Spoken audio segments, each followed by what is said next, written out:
The Holy Bible Wisdom, Holy Bible Wisdom 2.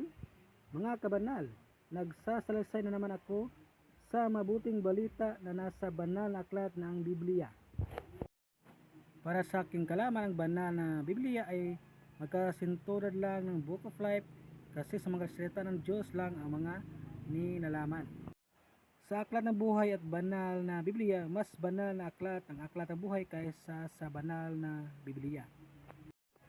Paano ko nasabi na mas banal na aklat ang aklat ng buhay? Dahil ito sa mga pangalan ng mga kaluluwang banal na nakasulat sa aklat ng buhay.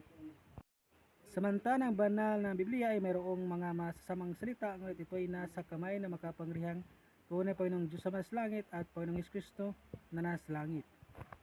Sana po Panginoong Kristo na sa langit, sa pagsasagawa ko nito ay maliligtas po ako at magiging citizen po ako sa iyong kaharian.